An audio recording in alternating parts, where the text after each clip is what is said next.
nous suivez, nous vous saluons. Merci de nous avoir suivis la semaine passée. Nous avons reçu pour vous le libre penseur maître Arlette Odia, avec lequel nous avons parlé de la marche de la nation. Merci pour vos appels, merci pour vos soutiens. Ce soir, nous revenons avec un tout nouveau programme, avec une nouvelle thématique et un nouveau participant.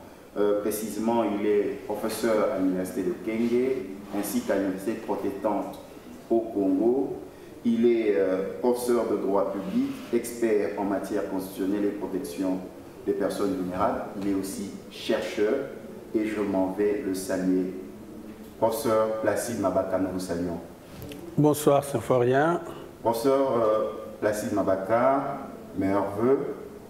Merci, et pareillement, ainsi qu'aux téléspectateurs également. Vous êtes enseignant à l'université et aussi chercheur. Nous allons parler aussi de la situation de l'enseignant sur l'université. Il y a eu des grèves par-ci, par-là. Selon vous, quelle est la situation de l'enseignant congolais, surtout au niveau supérieur? Au niveau du supérieur, je peux dire que les conditions dans lesquelles nous enseignons ici au Congo, le cadre d'intervention, je dirais que les conditions ne sont pas tout à fait requises. Je ne parle pas seulement de l'enseignant, mais surtout aussi pour les étudiants. Il y a un surpeuplement dans les salles de cours. Bon, sauf dans certaines, c'est un peu mieux qu'à l'État, mais de manière générale, les conditions à l'université ne sont pas du tout intéressantes. C'est déplorable. Vous avez une petite idée pour comment remédier à cela? Tout simplement, il faudrait que l'on mette l'éducation dans les priorités de l'État. L'éducation en commençant par la base, bien entendu, hein, jusqu'au supérieur. Et il faudrait également aussi penser à ce que ce n'est pas tout le monde qui est appelé à aller à l'université. Il faut créer des filières professionnalisantes pour créer en fait des métiers, pour résorber justement dans ce cadre-là aussi le chômage. Si on pense qu'aller à l'université, avoir un diplôme universitaire, c'est le summum. Là, justement, on commet une grosse erreur. Et surtout qu'on a une jeunesse qui est, comment dirais-je, nombreuse. Hein. Il y a, je crois, près de 40% de la population congolaise est âgée entre, on dira, 18 et 35 ans, sauf erreur de ma part. Mais en tout cas, cette jeunesse-là, qu'est-ce qu'on en fait et comment on la forme? Mais il ne faut pas envoyer tout le monde à l'université. L'université doit, à mon avis, être sélective. Il faut plutôt créer des filières de métiers pour que ceux qui seront formés à un métier puissent être opérationnels tout de suite pour éviter de former des chômeurs, parce que l'université congolaise aujourd'hui forme des chômeurs et surtout beaucoup de gens qui sont incompétents, à mon avis. Professeur Placide, vous êtes aussi chercheur. Et selon vous, dans votre domaine, on va rester dans purement du juridique, ainsi de suite. Est-ce que vous pensez que la recherche va de l'avant dans votre domaine en RDC? Je pense qu'il ne faut même pas parler seulement du domaine du droit ou des sciences juridiques, mais il faut voir la recherche de manière globale. Encore une fois, autant pour l'enseignement, autant pour la recherche, on ne met pas les moyens nécessaires. Tous les pays du monde qui se sont développés ont misé sur la recherche. On peut prendre le Japon, on peut prendre les États-Unis, les pays européens de manière générale, qu'on prenne la Corée et les autres, la Chine aujourd'hui. C'est la recherche scientifique qui fait que les pays avancent. Mais chez nous, je ne sais pas, dans le budget qui a été adopté, qui aurait été ramené à 6 milliards 5 au lieu de 11 milliards, dans ce budget-là, quelle est la proportion qui est réservée, quelle est la partie qui est réservée à la recherche scientifique? Et d'ailleurs, c'est l'occasion de dire aussi, dissocier l'enseignement supérieur universitaire de la recherche scientifique, ça n'a aucun sens. Hein, parce donc que, ça ne doit que faire un... Mais ça ne peut aller qu'ensemble. Normalement, un enseignant ne peut, entre guillemets, enseigner que les fruits de sa recherche. N'est-ce pas? C'est-à-dire que si moi je dois me baser sur les écrits des autres seulement pour venir enseigner, ça n'a aucun sens. Je dois confronter ma recherche à moi, je dois confronter mes idées à moi aux idées des autres. Et c'est ce que je vais enseigner. D'où l'ouverture justement que je dois donner à l'univers aux apprenants. D'où la préoccupation que nous avons avec les téléspectateurs, par exemple sur le plan politique et administratif. On devait par exemple associer le ministère de l'enseignement supérieur à celui de la recherche, avoir qu'un seul dirigeant. Ministre, par exemple, oui. Oui, c'est ce qu'il faudrait. C'est ce qu'il faudrait. Mais bon, on a saucissonné, bien sûr, pour des raisons politiques. Il fallait qu'on donne une part de gâteau à X et Y. Bon, ça, c'est une autre question. Mais ceci dit, même si séparés, les deux ministères doivent être pensés de manière cohérente et de manière globale. Parce que enseigner, c'est une chose, mais c'est la recherche qui nourrit l'enseignement. Voilà, on enseigne que le fruit de la recherche. Mais c'est la recherche qui nourrit l'enseignement. Si on ne cherche pas et on vient enseigner, mais que va-t-on enseigner? C'est ça la question. Et d'ailleurs, il faut inciter les enseignants, les professeurs, les enseignants, je ne sais même pas quel mot utiliser, congolais, à justement être aussi notés sur la base de fruits de leur recherche. Un autre débat pour ne pas être pour polémiquer, est-ce que, par exemple, le ministère de l'ESU et de la recherche ne doit être que chapeauté par un professeur d'université, quelqu'un qui comprend le domaine de la science et de la recherche? Je ne partage pas tout à fait cet avis, parce que pour moi, un ministre, c'est avant tout un manager. Okay? Il faut qu'il y ait quelqu'un qui sache manager, qui ait des capacités de gestionnaire. C'est d'abord ça. Mais bien entendu, il faut qu'il ait un minimum de connaissances du domaine. Mais il y a l'administration. L'administration est là. Et ce gestionnaire-manager doit s'appuyer sur l'administration. Il n'est pas obligé d'être un professeur des universités. On peut être un très bon professeur des universités et mauvais gestionnaire, mauvais manager. Et du coup, on ne servira pas le ministère, entre guillemets. Mais en s'entourant des spécialistes de ces questions-là, et le ministre qui est le gestionnaire, le manager, peut justement orienter, recadrer et avoir une politique globale pour faire avancer aussi bien l'enseignement que la recherche. Mais par exemple, pour cette frange d'enseignants, de professeurs d'université qui pensent qu'ils ne peuvent qu'être guidés ou leadés ou managés par un père, qu'est-ce que vous pouvez les répondre? Pour moi, ce n'est pas du tout mon avis. Comme je viens de le dire, je peux prendre un exemple, si je peux me permettre. On a eu une jeune dame en France qui a été ministre de l'enseignement supérieur, universitaire, recherche, ainsi de suite, qui n'a même pas un doctorat. OK? Donc c'est juste un complexe. Mais oui, c'est un problème de complexe. Encore une fois, ce que je disais tantôt, on envoie les gens à l'université pour avoir des diplômes et on pense que diplôme égale à compétence. Non, le diplôme n'est qu'une présomption de compétence. Compétent détenu. N'est-ce pas? Oui, c'est une présomption de compétence, n'est-ce pas? Il faut avoir d'autres atouts, d'autres acquis qui permettent à ce que l'on soit vraiment compétent. Mais la détention d'un diplôme ne veut rien dire du tout. Donc on peut aussi être professeur et être incompétent. Je ne dis pas que mes collègues sont incompétents, non, loin de là. Mais, et Dieu sait, les étudiants peuvent le témoigner, dans notre domaine comme dans d'autres, il y a des très bons, comme il y a des pires, il y a des mauvais, il y a des incompétents. Donc le fait d'être professeur ne veut pas dire qu'on va être un bon ministre de l'enseignement supérieur universitaire ou de la recherche. Mais c'est vrai que celui qui dirige ce ministère doit avoir un minimum. Un background.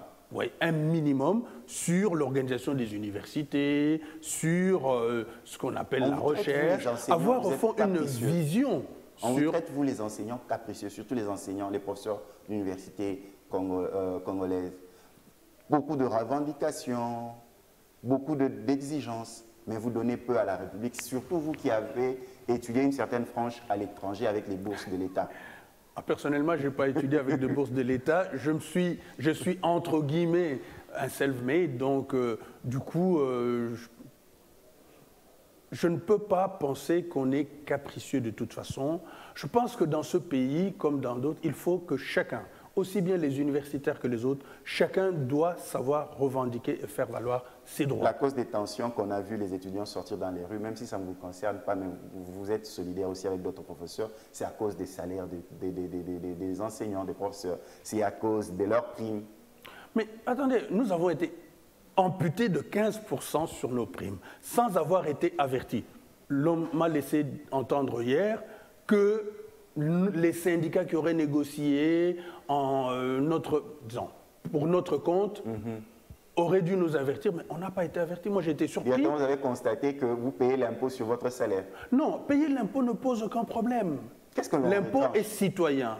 Le problème, c'est que l'État ne remplit pas ses obligations. Par exemple, tout ce qui est indemnité de déplacement, le transport, ainsi de suite, sécurité sociale, que sais-je, l'État ne paye pas. En revanche, l'État exige le prélèvement de l'impôt sur les primes. Et autre chose d'ailleurs, nous ici, on ne touche même pas notre salaire. Parce qu'il y a le salaire, la base comme on l'appelle, et il y a le prime. Le professeur congolais ne veut pas contribuer à l'essor du pays en payant l'impôt sur leurs primes ou sur leur salaire. Pas du tout. Payer l'impôt, c'est un devoir citoyen, c'est une obligation citoyenne. Chacun doit payer l'impôt et je suis le premier à vouloir payer. En revanche, il faudrait que l'État soit également cohérent. Il faut que l'État ne voit pas seulement ses droits, mais voit aussi ses obligations, n'est-ce pas? Il faut qu'il y ait une cohérence. Bon, vous amputez les gens de 15%, certains 3, d'autres 30, sans pour autant les prévenir, alors qu'ils ont déjà organisé leur budget. Moi, aujourd'hui, j'ai du mal à boucler, disons, le mois de février, tout simplement, parce que ces 15%, j'avais consacré ça déjà dans mon organisation du budget à autre chose, ce que je n'ai plus. Mais je fais comment maintenant? C'est une bonne chose ou une mauvaise chose que Une très mauvaise chose dans la manière dont ça s'est... Donc vous deviez être consulté avant? Non, pas seulement question... Oui, il faut être d'abord prévenu et il faudrait aussi que l'État accomplisse, réalise ses devoirs, n'est-ce pas? En ce moment-là, il peut exiger de l'autre côté le paiement de l'impôt. OK? Imaginez-vous quelqu'un, moi ça va encore, mais quelqu'un qui gagne 100 000 francs aujourd'hui, on va lui enlever 3%. Déjà 100 000 francs, c'est rien. Mais c'est 3% qu'on va défalquer. Qui va combler ça? Et pendant ce temps, tout le reste, toutes les indemnités, on ne lui paye pas. Lui, c'est le professeur Placide Mabaka. Nous échangeons avec lui. Vous avez senti, nous avons débuté avec ce chapitre de l'enseignement. Professeur, qu'est-ce que nous devons comprendre par état de droit? Alors, l'état de droit, c'est ce qu'on appelle également la primauté du droit. Okay? Ça veut dire quoi? C'est que lorsqu'on parle de l'état de droit, il y a deux aspects. D'une part, c'est que tout citoyen, toute personne même, je dirais, est soumis à la loi. Donc, aucune personne ne peut être au-dessus des lois. Tout le monde doit être traité de la même façon. On a parlé de l'impôt tout à l'heure, c'est que si les fonctionnaires doivent payer l'impôt, c'est que tout le monde, même le chef de l'État, aussi doit payer l'impôt. N'est-ce pas?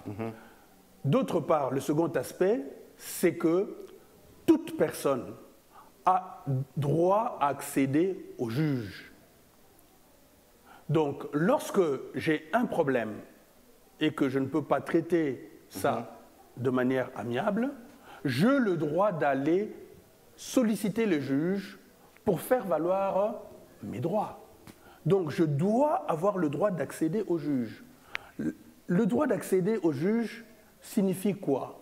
Signifie non seulement la possibilité de saisir le juge, mais d'avoir les moyens d'être vraiment entendu et défendu d'une manière équitable, notamment disposer des moyens pour payer un avocat. Et si je n'ai pas les moyens de pouvoir payer un avocat, que l'État me donne la possibilité de pouvoir payer un avocat. Hein, l'aide juridictionnelle, par exemple, pour les indigents. Bon, en ce qui concerne notre pays, parce que c'est ce qui va presque suivre en filigrane comme question, c'est que l'état de droit n'est pas encore réalisé et est loin d'être réalisable. Parce qu'aujourd'hui, dans ce pays, il y a beaucoup de passe-droits, il y a beaucoup de trafic d'influence. Je ne sais pas si c'est vrai, mais vous avez suivi l'actualité dont on n'arrête pas de parler en ce moment sur Moïse Mbi et ce qui s'est passé hier. Le sextape. Au-delà du sextape, c'est qu'il y avait une confrontation au palais de justice et a priori, il y aurait eu une dérogation, j'ai dit bien, a priori je parle au conditionnel, alors qu'il devait aller en prison. Bon, voilà. Pourquoi? Parce que ces messieurs est très connu. Mais s'il a donné ses pièces justificatives. Je n'en sais rien. C'est pour ça que je parle au conditionnel. Ce sont des échos, des infos que nous avons reçus. Donc, des cas pareils, par exemple, si cela a été avéré, montre bien qu'on est loin d'un état de droit. Dans la loi du plus fort. Mais c'est la loi du plus fort, justement, qui prévaut. Or, dans un état de droit, il n'y a ni fort ni faible. La loi doit être pour tous. Voilà, la justice doit être forte et la force doit être juste. Donc la loi doit être égale pour tous. Tout un chacun doit être traité de la même façon, sans aucune discrimination. Donc il n'y a pas des gens qui sont au-dessus de loi et d'autres en dessous de loi. Tout à fait. Nous continuons sur ce même lancé, état de droit. Très chers téléspectateurs, si vous nous prenez de cours, nous recevons pour vous sur ce plateau de Deadline le professeur Placide Mabaka, avec qui nous sommes en train d'échanger. État de droit, il y a eu des propos du chef de l'État qui a fait couler de l'encre et salive lorsqu'il est allé en visite à Londres. Il a supposé dissoudre l'Assemblée générale au cas où l'on continuait à les mettre les bâtons dans le roue dans les réalisations de ces projets.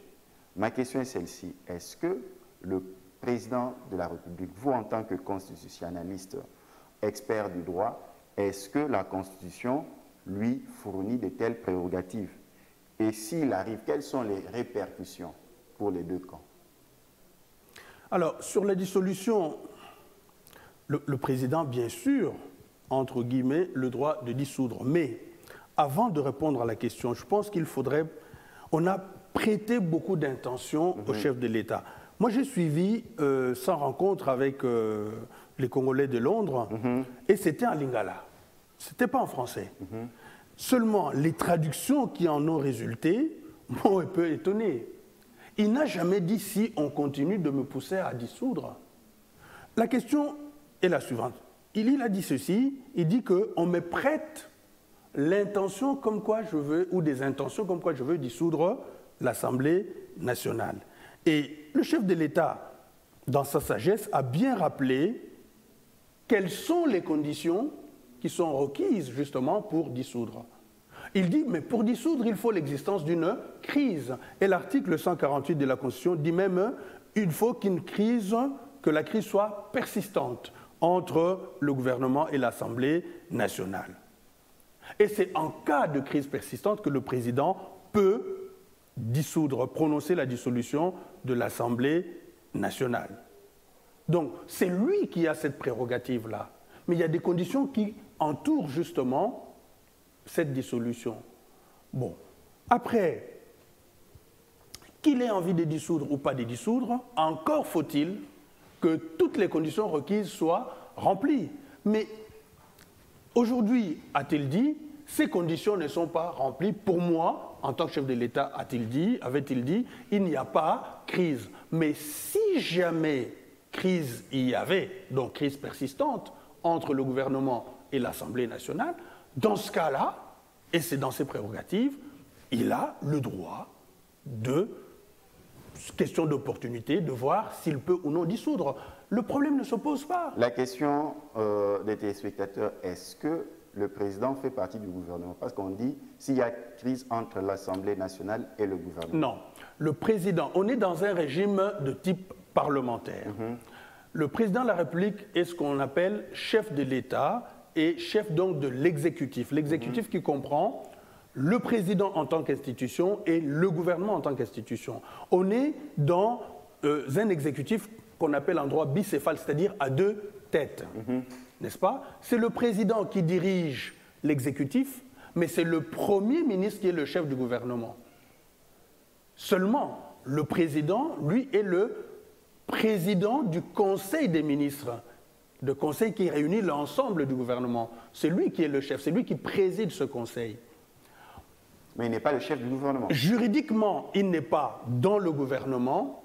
Politiquement, c'est lui qui, quand même, préside et qui donne les orientations au gouvernement. D'autant que la Constitution prévoit même que même la politique de la nation est définie entre le gouvernement et le président de la République, parce que c'est défini en concertation avec le gouvernement, défini en concertation avec le président de la République. L'Assemblée nationale et le gouvernement, lui qui est l'institution président, où viendrait la crise parce qu'ils sont de la même famille politique, FCC au gouvernement, FCC au Parlement. Mais la crise peut toujours exister en ce sens que ou bien lui, le Parlement... pousser les gens à la crise. Non, il ne veut pas... Je ne sais pas, je ne vais pas parler à sa place, je ne suis pas son porte-parole non plus. Mais d'après ce que j'ai compris dans le débat, ce n'est pas qu'il veuille pousser les gens à la crise. Mais aujourd'hui, il peut s'avérer, ce n'est pas encore le cas, que l'Assemblée nationale, par exemple, refuse certains projets de loi ou tarde sur l'adoption de certaines lois proposées par le gouvernement. Ok ? Ça peut ralentir l'action du chef de l'État qui a été élu au suffrage universel, il ne faut pas l'oublier. Il est élu au suffrage universel sur la base d'un programme. Donc il a un programme à exécuter dans les 5 ans. Mais s'il se rend compte que l'Assemblée nationale ne veut pas adopter les mesures nécessaires législatives pour justement permettre à ce que le programme qui a été défini par le chef de l'État et qui est exécuté par le gouvernement soit mis en place, en ce moment-là, il pourra y avoir une crise entre le gouvernement et l'Assemblée nationale, en ce sens que le gouvernement peut considérer qu'on n'arrive pas, en fait, il y a un blocage au niveau de l'Assemblée nationale dans l'exécution du projet qui a été mis en place par le chef de l'État. De manière pratique, est-ce qu'il a la capacité de dissoudre à sa propre volonté le gouvernement? Il s'est dit, il se réveille à matin. Je donne un exemple. Il faut qu'on distingue les aspects juridiques des aspects politiques. Aujourd'hui, si j'avais été chef de l'État, je ne parle pas de lui, je parle de moi. C'est une hypothèse. Je suis chef de l'État et je me rends compte qu'au-delà de la coalition ici, il y a des choses qui ne vont pas, où je veux aller vite. Vous sentez que vous êtes bloqué. Voilà, je suis bloqué. Qu'est-ce que je fais? Mais aujourd'hui, et le chef de l'État en a le droit, il peut changer le gouvernement. Il peut nommer un nouveau gouvernement ou changer quelques ministres, donc un remaniement ministériel. Et le nouveau gouvernement doit être investi par le Parlement, disons l'Assemblée nationale en l'occurrence. Tout à fait.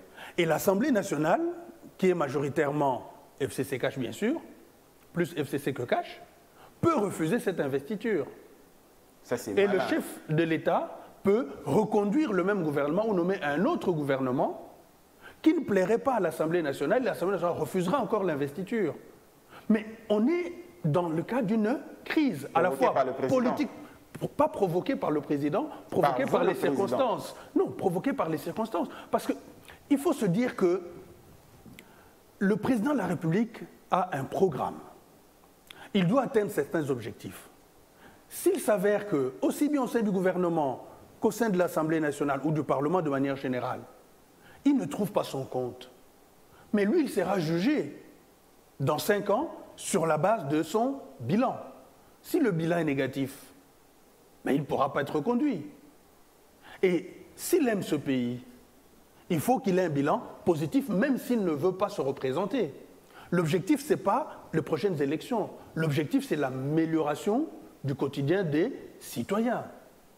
Et comme il promeut l'intérêt général, comme il est là pour l'intérêt général, mais sans provoquer de crise, entre guillemets, il voit l'intérêt général et il privilégie cet intérêt général, et donc il va prendre les mesures nécessaires pour la réalisation de cet intérêt général.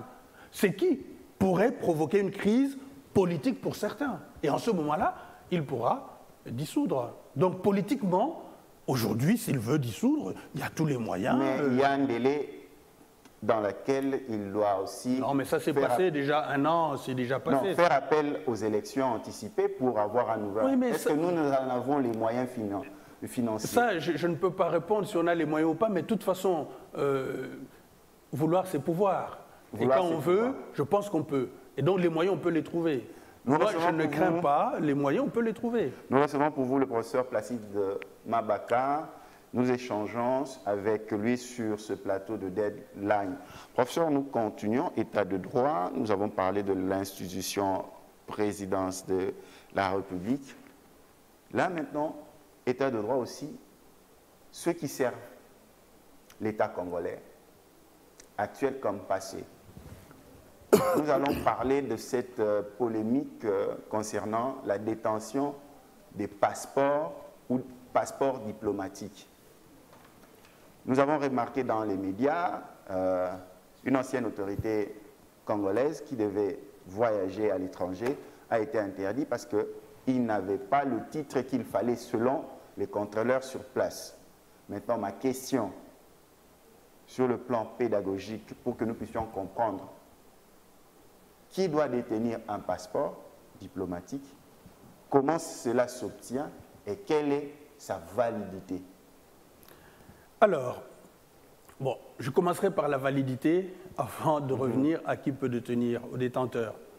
La validité, je pense, est variable selon les États. Au Congo, je pense que le passeport ordinaire, il est de 5 ans et je présume que le passeport diplomatique doit avoir la même durée. Ça, je n'ai pas de précision. Ce n'est qu'une présomption. Dans d'autres États, que je connais un peu mieux comme la France, le passeport diplomatique peut être valide 1 an, 3 ans, 5 ans ou 10 ans, selon les circonstances et selon les missions qui sont confiées. Alors, le passeport en soi, avant d'arriver au passeport diplomatique, un passeport, c'est un titre de voyage. Et un passeport, c'est un titre de voyage qui est la propriété exclusive de l'État. C'est l'État qui est le propriétaire. Nous, citoyens, nous n'en sommes que les bénéficiaires. Nous usons de ce titre de passeport qui est délivré par l'État dans sa souveraineté. Le passeport diplomatique, il sert simplement à la réalisation de certaines missions que l'État confie à certains acteurs. En ce qui concerne la République démocratique du Congo, en tant que chercheur, donc je suis allé quand même chercher s'il y avait un texte ou pas. Le texte que j'ai trouvé, c'est le décret numéro 09/10 du 30 mars 2009 portant réglementation de l'octroi des passeports nationaux en République démocratique du Congo. Et ce décret distingue 4 types de passeports. Le passeport diplomatique, le passeport de service, le passeport ordinaire et le passeport de pèlerin.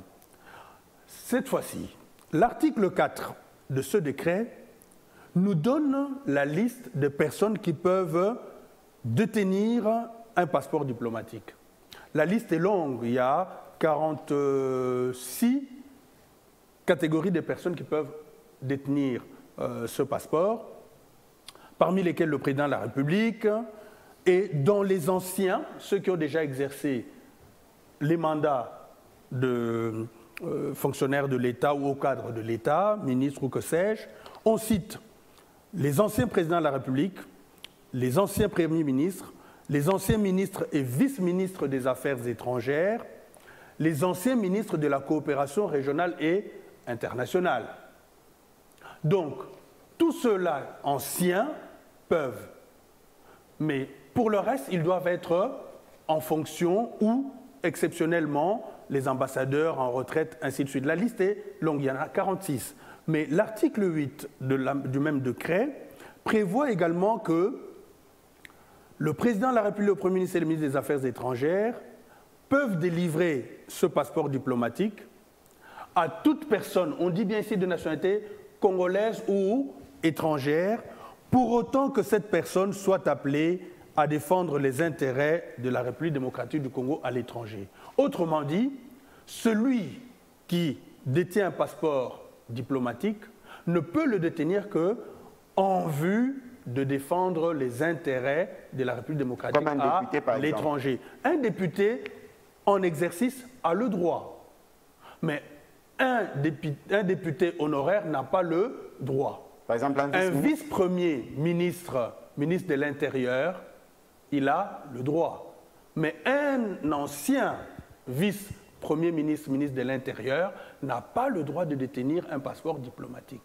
Et il faut également préciser que le passeport diplomatique sert à l'accomplissement d'une mission au profit de l'État, même lorsqu'on a un exercice. Même un étranger, dans ce cas, qui fait une mission pour l'État, congolais, un Français, un Belge, un Américain, peut recevoir le passeport. Toute personne de nationalité congolaise ou étrangère.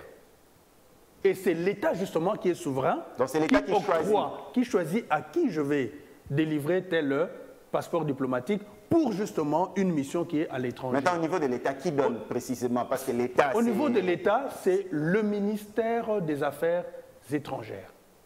Passeport des services, passeport diplomatique, c'est une exclusivité, ministère des Affaires étrangères. Maintenant, qui a en formule la demande? le Premier ministre, le Président de la République et les ministres des Affaires étrangères. Par exemple, moi qui suis là, journaliste, je peux aller aussi demander un passeport diplomatique? Non, disons, je dis non, oui et non. C'est-à-dire que ça dépend. C'est si il y a une mission qui vous est confiée pour le compte de l'État, le Président de la République, le Premier ministre ou le ministre des Affaires étrangères peuvent considérer que non, il y a lieu pour des facilitations à l'étranger et pour la protection dans le cas de l'exercice de cette mission que la personne ait ce titre-là, qu'on lui délivre ce passeport pour mener à bien cette mission-là. C'est un peu comme l'affaire Benalla en France. Exact. Il y a eu l'affaire Benalla en France. C'est-à-dire que je voulais préciser simplement que même lorsqu'on est en exercice et on a un passeport diplomatique et qu'on doit aller à l'étranger pour ses vacances, par exemple, on ne peut pas utiliser le passeport diplomatique. Pourquoi? Mais parce qu'on n'est pas en mission au profit de l'État. Là, c'est pour le besoin personnel. En ce moment-là, on utilise son passeport ordinaire. Pareil pour le passeport de service. Il faut un ordre de mission. Donc, lorsque je ne suis pas en service, je ne peux pas utiliser un passeport de service pour voyager, pour aller en vacances à l'étranger. Prenons un cas simple. Par exemple, c'est la journée de la femme. Le 8 mars, une délégation doit par exemple aller à New York. On y va avec le ministère genre, enfants, famille, ainsi de suite. J'arrive là à New York et je veux par exemple faire mes courses. Je vais utiliser quoi? Passeport diplomatique ou passeport de service? Le passeport sert à sortir. OK. OK? Pas être identifié à l'étranger, par exemple, comme un document. Le passeport, c'est un titre de voyage, j'ai bien dit. Okay. C'est lorsqu'on on quitte un pays pour aller dans un autre. OK. Selon les accords entre les pays, voilà. Il y a des pays où, avec une carte d'identité, je prends par exemple pour les Français qui veulent aller en Tunisie, c'est soit un passeport, soit une carte d'identité. Un Belge qui veut aller en Allemagne, ce sont deux pays différents, il n'a pas besoin de passeport. Sa carte d'identité suffit. Bon, ça c'est des accords. Mais de manière générale, lorsqu'on doit quitter un pays pour aller à un autre, il y a le titre de voyage, et ce titre de voyage s'appelle le passeport. Maintenant, il peut être de nature diplomatique, pour des raisons de service, ou... En fait, diplomatique, c'est comme si on est ambassadeur de l'État, n'est-ce pas? On représente l'État à l'étranger dans une mission donnée. Voilà pourquoi on appelle ça passeport diplomatique. Sinon, c'est un passeport de service. Donc, il faut faire cette différence-là et se dire que ce n'est pas parce qu'on exerce certaines fonctions et qu'on est détenteur d'un passeport diplomatique qu'on doit en user et abuser à volonté. Non. Et surtout dans le cas qui nous concerne ici, ce qu'il y a eu comme polémique ici au Congo, c'est qu'un ancien vice-premier ministre, ministre de l'Intérieur, dès lors qu'il n'est plus en fonction, et surtout s'il voyage pour son compte personnel, ne peut pas voyager avec un passeport diplomatique. Donc, à la fin de la mission, il aurait dû aller déposer son passeport diplomatique. Par exemple, tous ceux qui détiennent le passeport diplomatique doivent, s'ils ne sont plus en fonction, ils doivent aller les restituer. Sauf pour ceux qui sont autorisés à les garder selon l'article 4. Mais est-ce que l'État aussi peut demander ses passeports et dire non, remettez-moi mes passeports? Bien entendu, l'État peut retirer même un passeport diplomatique à la personne à qui cela a été délivré. On a vu l'affaire Benalla en France, on peut transposer ça ici aussi. Benalla avait quitté ses fonctions, mais il avait gardé son passeport diplomatique. Il est allé en mission privée, mais en utilisant ce passeport. Aujourd'hui, le parquet français a été saisi et voilà. Il y avait même une commission parlementaire française. Exact, il a été même entendu au Sénat, ainsi de suite. Malgré qu'il n'a pas donné des réponses claires. Voilà, donc le passeport diplomatique, ce n'est pas n'importe quel type de titre que l'on peut garder comme l'on veut. Et d'ailleurs, comme tout passeport. Un passeport à l'expiration, il faudrait aller rendre ça à l'État, au ministère des Affaires étrangères, pour solliciter un autre passeport. Et quand c'est pour le service et c'est diplomatique, lorsqu'on n'est plus en mission et qu'on n'a pas le droit de le tenir, on doit le rendre. Ça, c'est déjà la dernière ligne droite de nos échanges. Beaucoup de questions taraudent notre esprit, mais nous allons avancer le plus rapidement possible. Nous arrivons au niveau des libertés individuelles, des droits individuels. Par exemple, dans nos couples, dans nos maisons, dans la manière dont on marche. Je prends un cas simple. Est-ce que dans un couple marié, est-ce que l'un des conjoints, par exemple, peut cloner le téléphone de l'autre? Donc, il prend la puce de son épouse ou de son époux, il clone pour pouvoir suivre ce qui se dit sur WhatsApp, ce qui se dit sur Facebook, ainsi de suite. Même, écouter, mettre l'un des conjoints sur écoute.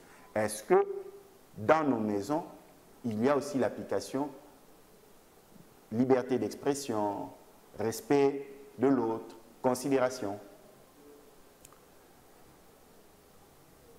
C'est-à-dire que pouvoir, oui, mais est-ce légal? Non. Hein, je cherche justement la disposition de la Constitution. Le mariage, c'est quoi? Le mariage, c'est un contrat. Et pour moi, le mariage crée... En fait, c'est la réunion de 3 entités.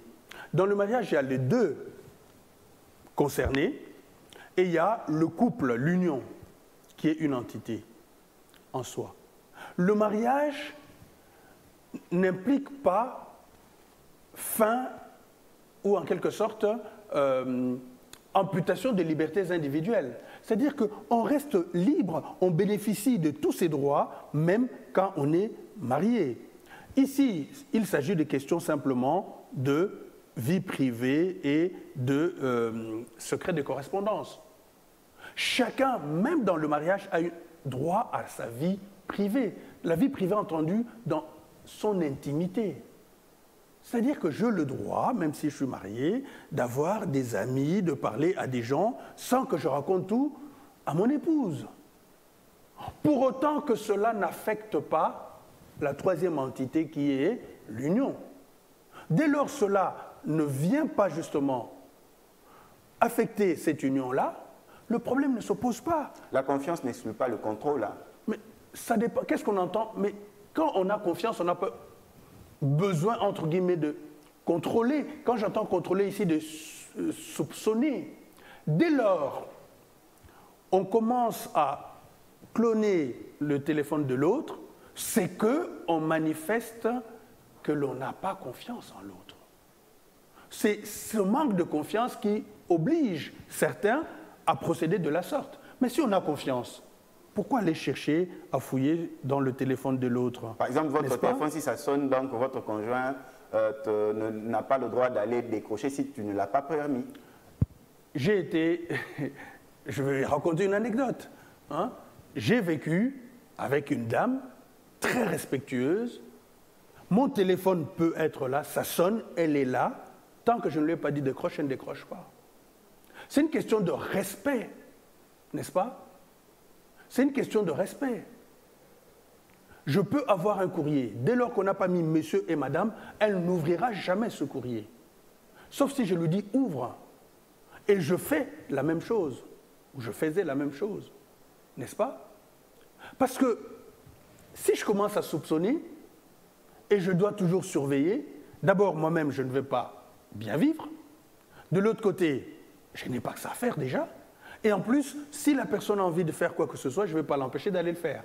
Le fait de surveiller comme ça, je trouve que c'est irresponsable et surtout c'est irrespectueux et c'est inadmissible. C'est tout le contraire de ce que prévoient les droits humains.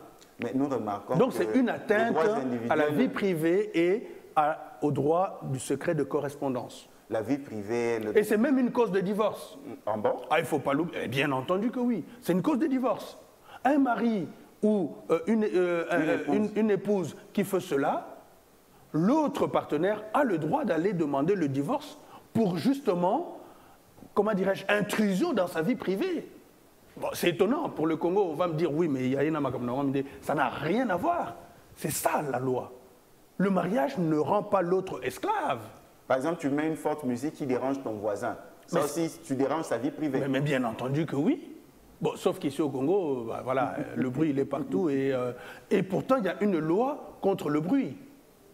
Mais nous remarquons que les libertés individuelles sont empiétées chaque jour. Mais bien sûr. Mais on veut seulement respecter la Constitution. C'est ça que moi je ne comprends pas. La Constitution, mais les libertés sont prévues par la Constitution. Si on prend l'article 60, n'est-ce pas? On dit bien, et là aussi on peut attaquer l'État. Vous voyez, 60 et on couple ça avec 64. Je préfère lire pour que les gens comprennent. Voilà. Le respect des droits de l'homme et des libertés fondamentales consacrées dans la Constitution, j'ai dit bien, s'impose au pouvoir public et à toute personne. Donc le respect des libertés fondamentales d'un marié s'impose à l'autre partenaire.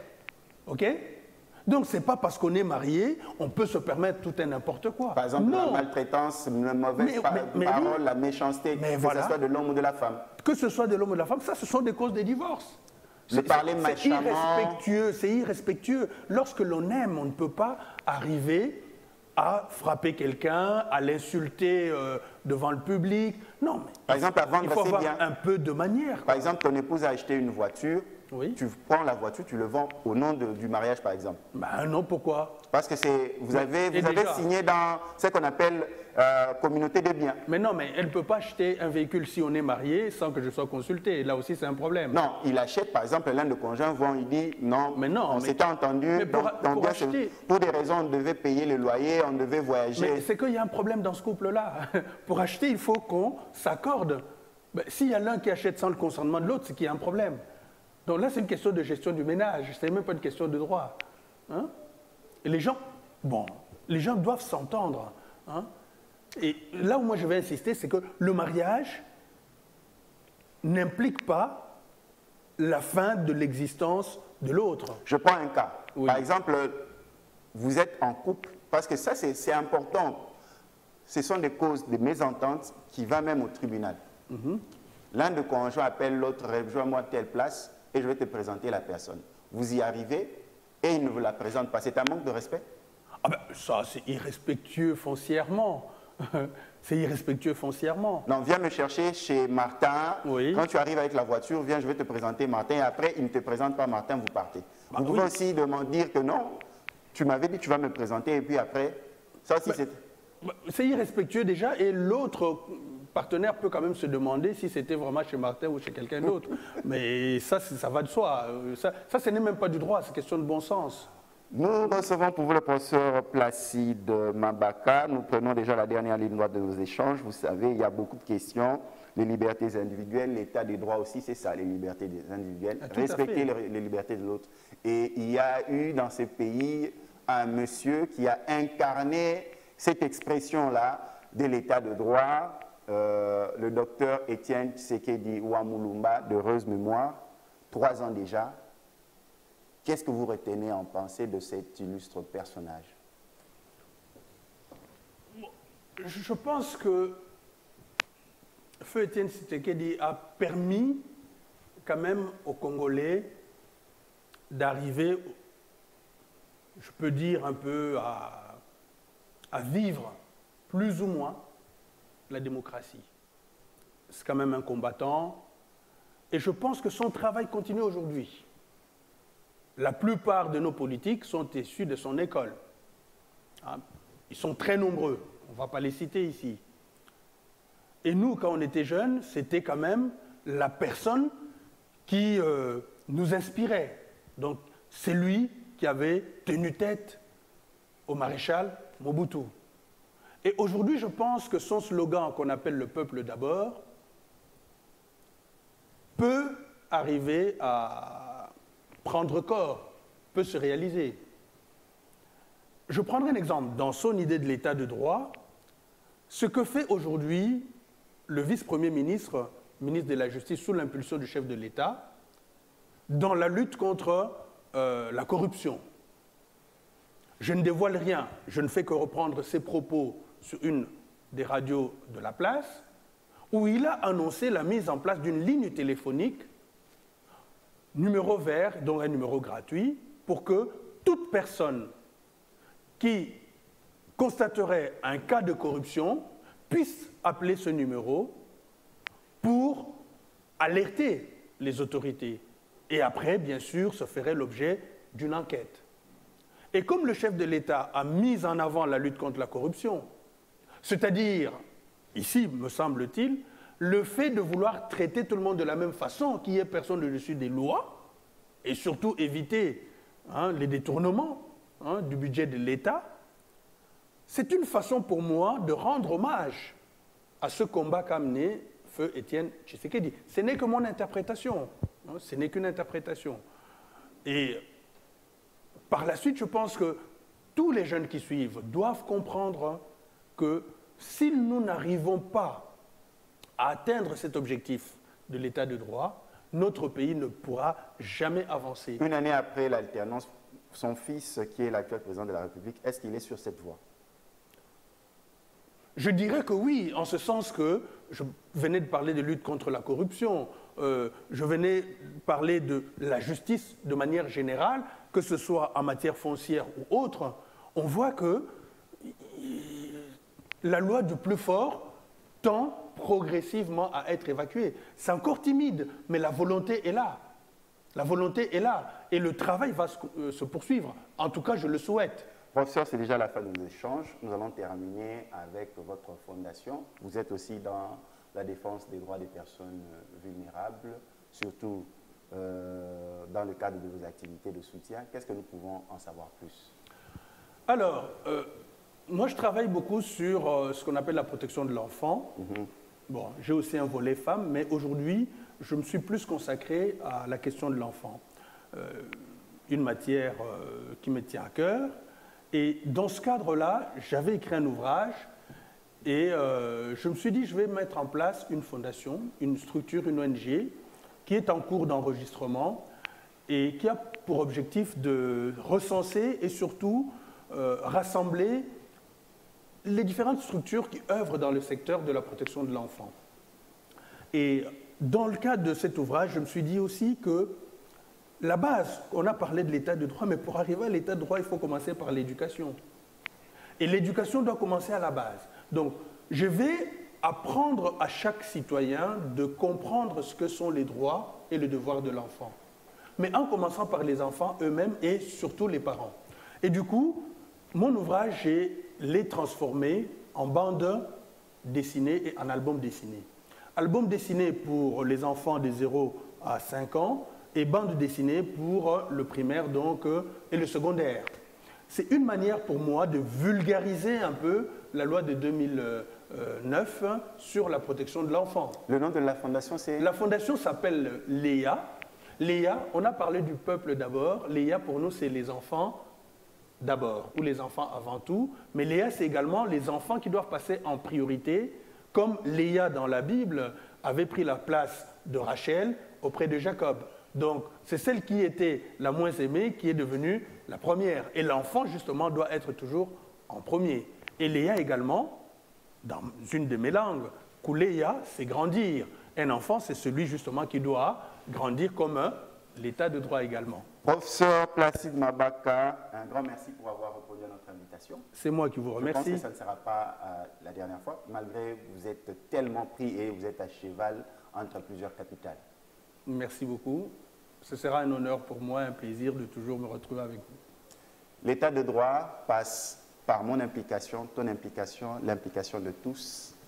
Vivons en harmonie pour que le Congo aille de l'avant. Vous avez raté ce dimanche à 22h30 sur Kin 24 Télévision.